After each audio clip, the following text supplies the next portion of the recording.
Music is the soundtrack of our lives, and it's also at the core of customer experience. And today, that experience is increasingly immersive as well. You've got music, you've got metaverse, maybe gaming, much more. These are the formats and the forces that are combining to create powerful, vibrant experiences that are literally bigger, maybe even better than life. So what happens when you pair groundbreaking customer experience with, gotta say it, the epitome of cool? Because that is what happened in November when Sony Music marked the 40th anniversary of Thriller. Yes, 40 years. We won't go there. The best-selling album of all time, the soundtrack of my life as well. It's just an amazing milestone album. And my guests are CX trailblazers and architects of an immersive happening that marked this anniversary. And let me introduce them. Will McKinney-Raphelt, he is Senior Product Manager in Berlin for Sony Music Entertainment, Germany's catalog division. Will specializes in the ideation, execution of high-level marketing campaigns, and this was certainly one. But he has a superstar list of artists on Sony Music as well, and a deep expertise in passion, what it takes to take U.S. hip-hop, R&B, pop artists from good to great. And that's what we'll be talking about today as well. And we've got Bernard Koomson, an accomplished influencer marketing consultant with 9 years experience, who's also the founder of deadHYPE, which I have to find out more about. Awesome name, cool company, specialized in everything from software and hardware development to marketing and strategic consulting. And he was part of this, making a great music event indeed. So, hey, welcome, both of you, Bernard and Will. Great to have you. Thank you for that really lovely introduction, Peggy. It is so impressive to mark this pioneering album that has such a place in my heart with an immersive experience. I mean, pure genius. I'm a fan. Are you guys fans? Big fans. Oh, cool. Big fans. big Super fans. Yes, absolutely. Super fans. So tell me a little bit about it, because, you know, it's one of those things when you're a fan, you're in awe, and it's like great power brings great responsibility. You cannot screw this up. But you certainly did not. But tell me a little bit about the experience and above all, the impact for you. I'll start with you, Will. Yeah, definitely. So under the catalog team, Michael Jackson is one of the many artists that Sony has the honor of celebrating and doing things to help remind people why they're great and why the albums that they released from 25, 30, 40 years ago are still relevant today. So we basically were approached by the Sony US team to create an experience around the anniversary of Thriller. And we had a bit of a blueprint. They talked a lot with the Michael Jackson estate. And basically the idea was to create this immersive experience that would allow fans to be able to enter the world of Thriller in a way that they hadn't been able to do previously. And basically that involves set recreations from the short films. We say music videos, but Michael did not call them music videos. He called them short films. But for the short films, Beat It, Billie Jean, and Thriller, of course. And basically the idea was, how can we create this world that people can come into, feel like they're back in these short films and really having something to take away from it in the end, and really feeling like they have, been able to be a part of the greatest selling album of all time, which is Thriller. So that's basically the way that this sort of idea came about. And from there, we needed to identify an agency to help us bring this idea to life. And through some good connections, I got recommended to Bernard and his amazing agency, deadHYPE, to basically bring this idea to life. And that's how we started, basically. Awesome collaboration. Bernard, what brought it to life? I mean, you're the agency. It's like you come in, it's sort of like he's Nick Fury, and you've got to come in and you have to do your magic. What was that magic? What did you do? We hear about recreating scenes, but what was the experience? Yeah, I mean, I have to say, like, once we got that first phone call from Will to say, hey, we've got this amazing project with Michael Jackson happening, and we want you to kind of pitch. We were so excited because we're fans. This is something that, like, of course, we have grown up to this album. We've like listened to it over and over again. So to be able to like have a part to play in something that you're so familiar with was, was like, had a lot of like great parts, but also like some negative parts. You know, you don't want to get anything wrong. You don't want to like overdo it or like kind of like miss anyone's experience in this. So it was really challenging to kind of like bring it together. But that moment that we pitched and Will phoned us to say, you've won and you can work on this project, we really took that feeling, like we actually wrote it down, took that feeling and kept working to that feeling, you know, of how excited we were to like have this, because we knew, of course, like there will be some challenges. It's such a big project, such a big artist, that so many things will come on that road, but just referring always back to that feeling that we had of like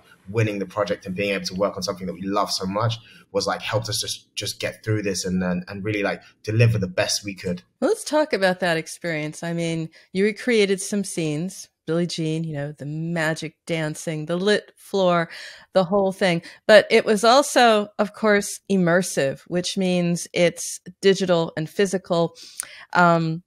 I didn't make it there, but a lot of fans made it to Dusseldorf for that event, that happening. Tell me a little bit about it, you know, and where you maybe also injected a little bit of yourself, Bernard, because you've done this with other companies. You've done it with brands like Adidas. Yeah. I think from Will, this brief of we want to have an immersive experience. We want to have something that like the fans can really feel part of these short films. This was the most exciting challenge for us because it's something that we really deeply care about, and it's something that we try to like put like a design language in all of our projects, like to have this kind of immersive and 3D and augmented reality kind of sector to what we create.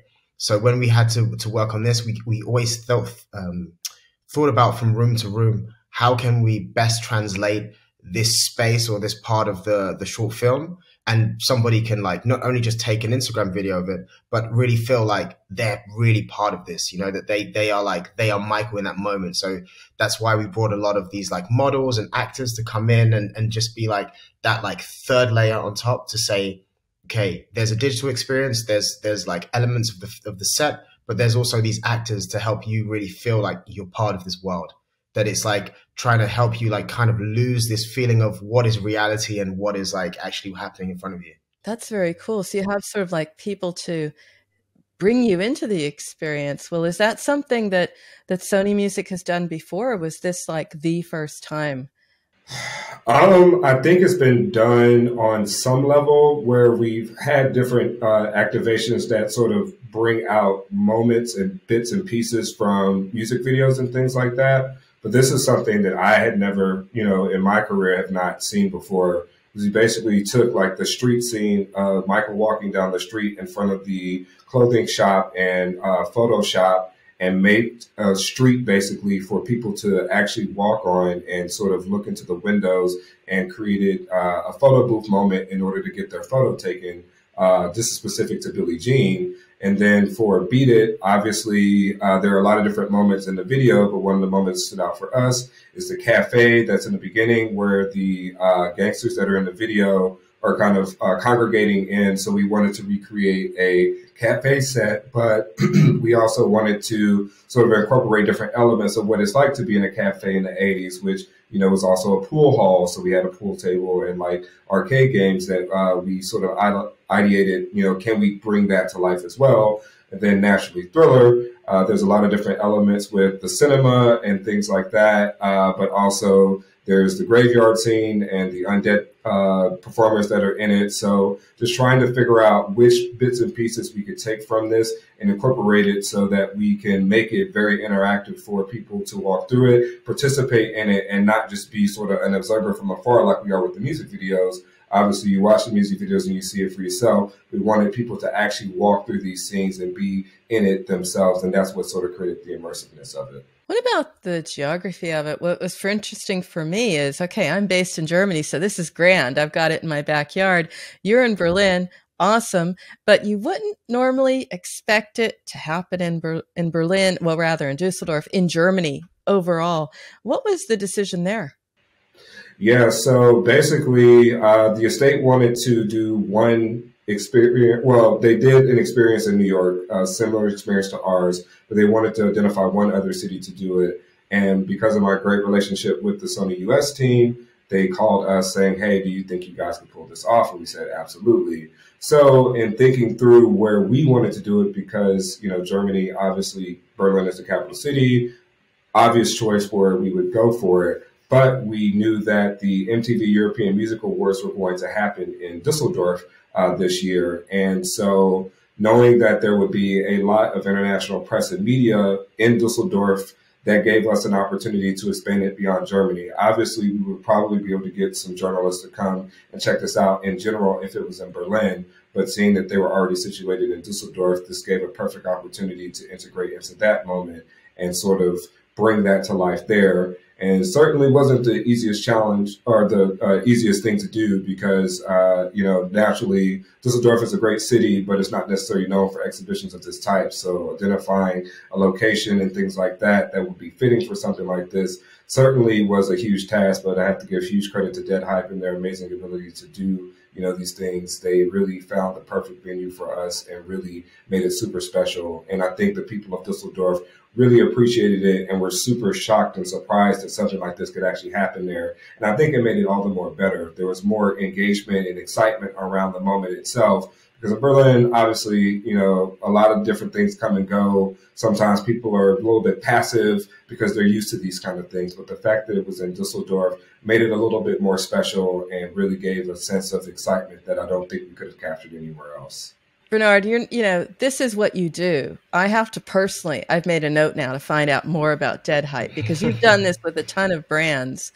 And it's an exciting relationship. It also has its challenges. And I'm sure people in the audience, they're thinking, can I do this? When is a brand ready for this? How does this work? Do I just give Bernard a call? Of course they could, but I'm sure there's more to it than that. Give me a little bit of an idea about how I know if I'm ready for this, how I know if I can even think about bridging the digital and physical worlds with your help.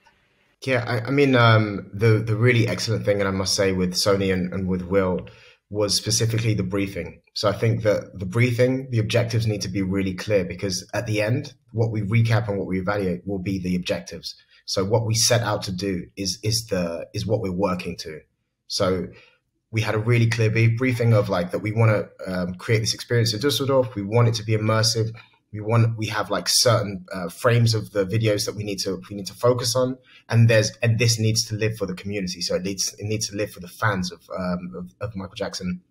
And I think that those things are kind of aligned with deadHYPE. So these are things that we really care about. That number one being the second cities. This is something that we really always want to give events and activations back to second cities because they're always overlooked. That's just it's like a crime almost that they never think about, okay, not the capital, but next to it, what about that scene? What about this community or this culture? So it happening in Düsseldorf was a challenge, but it was really exciting as well because we knew that we're going to speak to a different demographic that we weren't able to kind of touch in Berlin. Yeah, really, really clear, mapped out understanding of what is immersive and letting us do what we do, So there comes a time when sometimes the brands that maybe they want to have these kind of experiences, but they also want to own it and they really want to control it. So they want to dictate, okay, it needs to be like this. And just in the scheme of digital as an idea, there's a lot of things that can go wrong. There's a lot of things that you kind of have to experiment with and test. And I think that when you as a brand try to do these projects, you have to have an open mind for it. You have to be ready to say okay, this is not set in stone. This is something that is it's a trial and error process actually of getting it exactly what we want that leads back to these objectives that we set from the beginning. Yeah, and finally, I think that we have kind of a working relationship with Will. We built it a really open communication and just being able to deliver honesty. And I think that that's something that you really need to be able to do these kind of projects that transparent nature and that honest nature of okay, when things are going wrong, we don't feel scared or stuck to say to Will, hey, Will, this is where we're at. This is what's not working. Or Will, vice versa. Okay, here's some internal pressure that I have to deal with and deliver to you guys. That Will doesn't feel I don't have space to have that conversation. And I think that those kind of three things help for us to be ready with a brand to deliver these ideas, because trust is there when you have that communication, that you're speaking to a community, and when you are really clear on the idea of digital, of that it is trial and error and that nothing is set in stone. maybe an NFT, but everything else is kind of just trial and error, you know? So how about that, Will? I mean, it takes a certain type of person to deal with trial and error and also giving up some brand control. That's a scary territory indeed. What are some thoughts for people when you're trying to tell them, yeah, you know, co-creation is good. Trying some stuff out that is different is good. Maybe going in the brief or off the brief is good. What do you tell people to just build that confidence and letting it go? I mean, the thing for us in catalog is we're working with existing material that people know and love. So in order to keep it fresh and interesting, we have to have that openness to sort of go a little bit off the beaten path and not do the obvious thing that, you know, makes the most sense. Because fans know you can't sort of tell them or show them the same thing over and over again without them feeling slighted or cheated. And so it's really important for us to always have and operate with that openness to navigate conversations and ideations for, you know, bigger ideas, to create sort of that space to allow, you know, a little bit of trial and error in order to figure it out, because we're working with something that's already existing. I know for anyone who is not necessarily in that, you know, place of privilege, it can be a little bit scary, and you obviously have your objectives and KPIs that you want to hit. And obviously you have maybe a finite budget, so you can't really deviate too much. But the thing about creativity and marketing is that it's a living, breathing thing, and you're dealing with people who are living and breathing as well. So you have to give a little bit of space to humanity and not be so fixated on trying to create sort of the perfect opportunity or perfect model, because it never works out that way. It always has to ebb and breathe and flow, as does real life. You brought up the word. I mean, I'd like to stay with the music, but you said metrics, so I will go to a KPI here. What is this? Is this awareness, top of funnel? How do you know and measure what you're doing? It's very fluid. It's very different. It's difficult to measure, but somewhere, someone at Sony Music is saying, okay, Will, what did we achieve? What mindset do you go into this with, or what metrics do you look at? Yeah, for us in this particular instance, because these types of experiences can vary. So I want to make clear up front before I answer the question, the Michael Jackson estate did not want this to cost any money. So this had to be completely free to fans. So taking that metric off the table was, you know, kind of the initial step. We weren't able to measure a financial success to this because they wanted it to be free. So for us, first and foremost, was just visits. We wanted to make sure that we at least got somewhere in the ballpark of 3 to 6K visits over, you know, the course of 4 days. So that was our primary objective. Then within the experience, we also had a gift shop that was selling limited edition merch and music product as well. So that did have a bit of a ballpark goal to it. These things are definitely a bit harder for us to sort of ideate around. We're a music company. We sell music. We don't, you know, dabble in the merch business directly ourselves. We do have a division that does that. But for us, we weren't necessarily looking at a specific hard KPI on the music and the merch per se, but we at least set our eyeballs on that. And those are kind of the two main KPIs that we're working with. Then press and media coverage is also a great, you know, indicator of if we've done our job right and what people are saying and taking away from it. So within this whole time period, we also set up time for press and media as well as influencers to come. And in the end, you know, we got some really amazing coverage. So in the end, I think we checked the mark on all of our KPIs. And as far as the attendance, we hit a little over 4,000. So we definitely reached exactly where we wanted to be. Yeah, I think, sorry, just to add to this, Will, I think that it's really interesting that you put those KPIs, but I think that what you missed to say is the KVIs, so these key value indicators, because I think that there was so much value that came from this event, especially when you made that decision. We go to Dusseldorf and we try to like start this relationship with Sony Music and Dusseldorf as a market, you know, to have really like that first step of like getting to know each other. Also with the influencers, so to have the influencers is perhaps a KPI, but the key KVI is the feeling post that influencer being there. You know, that you had like two of like, let's say arguably the biggest global Michael Jackson fan and the biggest German local Michael Jackson fan, and they left with like such an astonished feeling of like, wow, we feel so happy. Everybody's like, you know, loses the fact that they're like multi-million celebrities and just like kind of like in the moment, really like connecting with everyone around them. I think that kind of value is unmatched, but of course you can like it comes always back down to your objectives of why are you doing this. And I think that this was so clear from the onset that the value is just like, it's unbelievable how much value was created from this event. I love what you're calling that, Bernard. I'm going to use that from now on. KVIs, key value indicators, because we don't think like that, but we are starting to, because marketing is community driven. It's about community. It's about values. It's about connection. And it's about those conversations.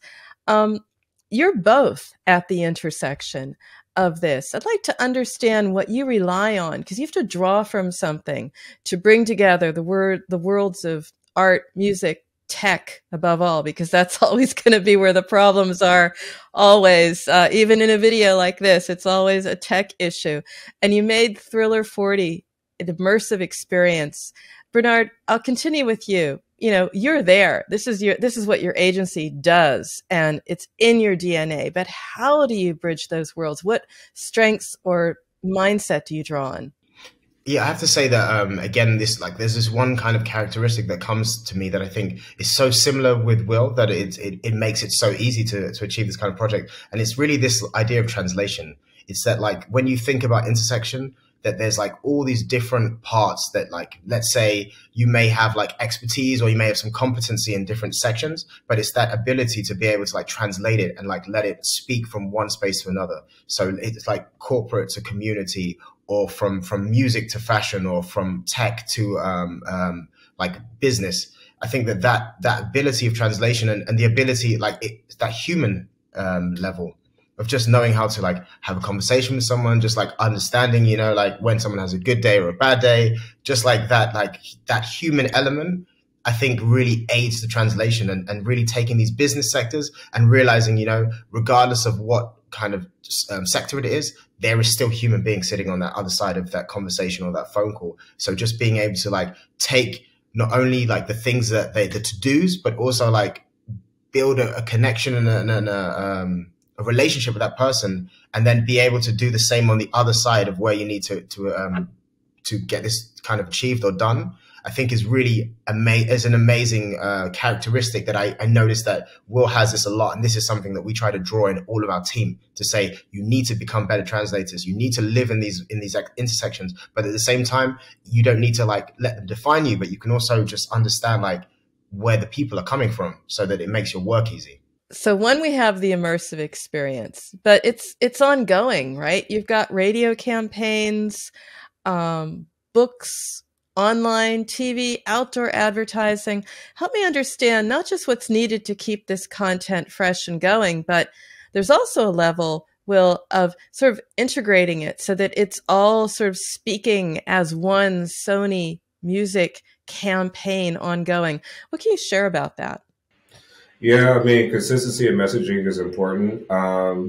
As we are celebrating the anniversary as a record label, we're also selling a product. So we do have a 2 CD product that is now available. It has a second disc. It's the original album plus the second disc with bonus material that Michael worked on during the Thriller era but never released.